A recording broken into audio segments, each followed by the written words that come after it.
Price the lord. ಪ್ರಿಯ ದೇವರ ಮಕ್ಕಳೇ, ಯೇಸು ಕ್ರಿಸ್ತ ನಾಮದಲ್ಲಿ ನಿಮ್ಮೆಲ್ಲರನ್ನು ವಂದನೆ ಹೇಳುತ್ತೇನೆ. ಈ ಸಮಯದಲ್ಲಿ ನಾವು ಒಂದು ವಾಕ್ಯ ಓದ್ಕೊಳ್ಳೋಣ. ಕೀರ್ತನೆ 113ನೇ ಅಧ್ಯಾಯ 7ನೇ ವಚನ. ದೇವರು ನಮ್ಮ ಸ್ತೋತ್ರ. ಆತನು ದೀನರನ್ನು ಧೂಳಿಯಿಂದ ಎಬ್ಬಿಸಿ ಬಡವರನ್ನು ತಿಪ್ಪೆಯಿಂದ ಎತ್ತುತ್ತಾನೆ. Hallelujah, praise the Lord. ದೇವರಿಗೆ ಸ್ತೋತ್ರ.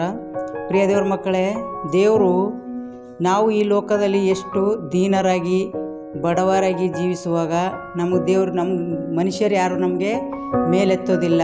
ಆದರೆ ದೇವರು ನಮ್ಮನ್ನು ಯಾವಾಗ ನಾವು ದೀನ ಮನಸ್ಸಿಂದ ಜೀವಿಸ್ತೇವೋ, ನಾವು ಯಾವಾಗ ನಾವು ಜನರಿಗೆ ಮೇಲಾಗಲೇವೋ ಆವಾಗ ನಮಗೇನು ಮಾಡ್ತಾರೆ, ಜನರು ಹೀಯಾಳಿಸ್ತಾರೆ, ನಮ್ಮನ್ನು ಬೈತಾರೆ ಅಂತಾರೆ. ಆದರೂ ಕೂಡ ದೇವರು ನಮ್ಮನ್ನು ಏನು ಮಾಡ್ತಾರೆ, ಒಂದು ಧೂಳಿನಿಂದ ನಮ್ಮನ್ನು ಎತ್ತಾರಂತೆ. ದೇವರು ನಮ್ಮ ಸ್ತೋತ್ರವಾಗಲಿ. ಧೂಳಿಂದ ನಮ್ಮ ಎತ್ತಿ ಏನು ಮಾಡ್ತಾರಂತೆ, ತನ್ನ ಬಡವರಿಗೆ ಕೂಡ ದೇವರು ಬಡವರನ್ನು ತಿಪ್ಪೆಯಿಂದ ಎತ್ತುತ್ತಾರೆ. ದೇವ್ರು ನಮ್ಮ ಸ್ತೋತ್ರವಾಗಲಿ. ಈ ಲೋಕ ಜನರು ಏನಂತಾರೆ, ನಮ್ಮಲ್ಲಿ ಏನೂ ಇಲ್ಲ ಅಂದರೆ ಅವ್ರು ಏನಂತಾರೆ ಅಂದರೆ, ನೀ ಏನು ಮನುಷ್ಯ, ನೀ ಏನಿಲ್ಲ, ಈ ಲೋಕದಲ್ಲಿ ನಿನಗೇನೂ ಇಲ್ಲ, ನೀನು ಬಡವ ಅಂತ ನಮ್ಮಲ್ಲಿ ಹೀಯಾಳಿಸ್ತಾರೆ. ಆದರೆ ಪ್ರಿಯ ದೇವ್ರ ಮಕ್ಕಳೇ, ಈ ದಿನಗಳಲ್ಲಿ ಯಾರೂ ಬಡವರಿಲ್ಲ.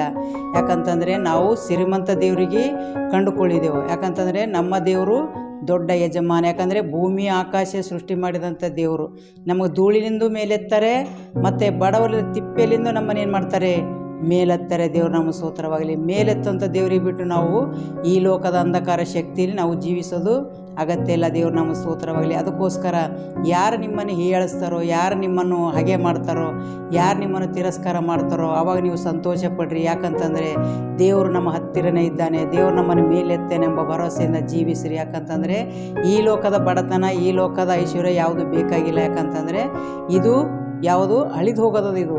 ಆದರೆ ಅಳಿದು ಹೋಗದೆ ಒಂದು ದೇಶ ನಮ್ಮದೇನು, ಪರಲೋಕ. ಅದಕ್ಕಾಗಿ ನಾವು ತವಕ ಪಡಬೇಕು. ಯಾಕಂತಂದರೆ ಈ ಲೋಕದಲ್ಲಿ ನಮಗೇನಿಲ್ಲ. ಅದಕ್ಕಾಗಿ ನಾವು ಆತುರ ಪಡದೆ, ತವಕ ಪಡದೆ, ಆಸೆ ಪಡದೆ ನಾವು ದೇವರ ರಾಜ್ಯಕ್ಕಾಗಿ, ನೀತಿಗಾಗಿ ತವಕ ಪಡಬೇಕು. ಪ್ರಿಯ ದೇವರ ಮಕ್ಕಳೇ, ಯಾಕಂತಂದರೆ ದೇವರು ನಮ್ಮನ್ನು ತಿಪ್ಪೆಯಿಂದ ಎತ್ತುವಂಥ ದೇವರಾಗಿದ್ದಾರೆ, ಮತ್ತು ಧೂಳಿಂದ ಮೇಲೆತ್ತೋರಾಗಿದ್ದಾರೆ. ನೀವೆಷ್ಟು ಈ ಲೋಕದಲ್ಲಿ ನೀವು ಹೀಯಾಳಿಸ್ಕೋತಾರೋ, ಎಷ್ಟು ನಿಮ್ಮ ಒಂದು ತಿರಸ್ಕಾರ ಮಾಡ್ತಾರೋ, ಆದರೂ ನಿಮ್ಮ ದೇವ್ರು ಏನು ಮಾಡ್ತಾರಂತೆ, ಮೇಲೆತ್ತುವಂಥ ದೇವರಾಗಿದ್ದಾರೆ. ದೇವ್ರಿಗೆ ಸ್ತೋತ್ರ.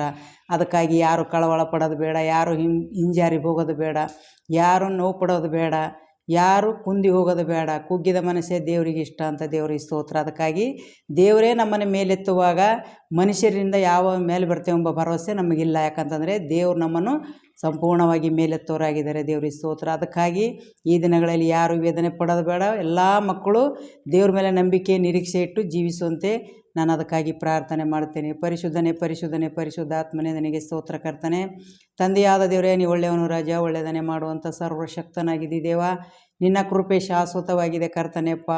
ತಂದೆ, ನಿನ್ನ ಚಿತ್ತವಂತೆ ಬಲಪಡಿಸೋಪ್ಪ. ದೀನರನ್ನು ಕರ್ತನೆಪ್ಪ ನಿನ್ನ ಧೂಳಿಂದ ಎಬ್ಬಿಸುವಂಥ ಸರ್ವಶಕ್ತನಾಗಿದ್ದಿ ದೇವ. ಬಡವರನ್ನು ಕರ್ತನೆಪ್ಪ ತಿಪ್ಪೆಯಿಂದ ಎಬ್ಬಿಸುವಂಥ ಸರ್ವಶಕ್ತನಾಗಿದ್ದಿ ದೇವ. ಅದನಿಗೆ ಸ್ತೋತ್ರ. ನಂಬಿದ ಮಕ್ಕಳಿಗೆ ಎಂದಿಗೂ ಕೈ ಬಿಡಲ್ಲ ಅಂತ ಹೇಳಿದೆ ಕರ್ತನೆಪ್ಪ. ನಿನ್ನ ಚಿತ್ತವಂತೆ ಕರ್ತನೆ, ನಿನ್ನ ಕೃಪೆ ಅಂತ ನಿನ್ನ ಮಕ್ಕಳ ಮೇಲೆ ಆಶೀರ್ವದಿಸು, ಬಲಪಡಿಸು ದೇವ.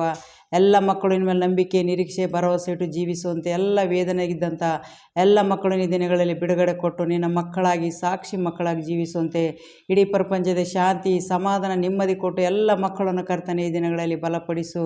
ಯಾಕಂದರೆ ಈ ಲೋಕದ ಅಂಧಕಾರ ಶಕ್ತಿಯಲ್ಲಿ ಜೀವಿಸಿ ನೆಮ್ಮದಿ ಹಾಳು ಮಾಡ್ಕೊಂತ ಕರ್ತನೆಪ್ಪ ಎಲ್ಲ ಜನರನ್ನು ಮುಟ್ಟು ಅಪ್ಪ ದೇವರ ರಾಜ್ಯಕ್ಕಾಗಿ, ನೀತಿಗಾಗಿ ಬರಬೇಕು. ದೇವಾದನಿಗೆ ಸ್ತೋತ್ರ. ಒಂದು ಆತ್ಮನ ನಷ್ಟಪಡದೆ ಎಲ್ಲರನ್ನು ಕರ್ತನೆ ನಿತ್ಯ ಜೀವಕ್ಕೆ ಬರಬೇಕು. ದೇವಾದನಿಗೆ ಸ್ತೋತ್ರ. ಅಪ್ಪ ನೀನು ಕರ್ತನೆ ಸರ್ವಶಕ್ತನಾಗಿದೆಯಪ್ಪ, ನಂಬಿಗಸ್ತನಾಗಿದ್ದಿ ದೇವ. ನೀನು ನಂಬೋರು ಕರ್ತನೆಪ್ಪ ಯಾವತ್ತು ಕರ್ತನೆ ನಿನ್ನ ಮುಖ ನೋಡಿದರೆ ಯಾರು ಲಜ್ಜಿತರಾಗಿಲ್ಲ. ತಂದೆ, ಮಗ, ಪವಿತ್ರಾತ್ಮ ಬಲಗೊಳಿಸಿ ಒಂದೊಂದು ಕುಟುಂಬ, ಒಂದೊಂದು ಮಕ್ಕಳಿಗೆ ಆಶೀರ್ವದಿಸಿ ಬಲಪಡಿಸಬೇಕೆಂದು ಯೇಸುವಿನ ನಾಮದಲ್ಲಿ ಕೇಳ್ತೇನೆ ತಂದೆ. ಆಮೇನ್. Praise the lord.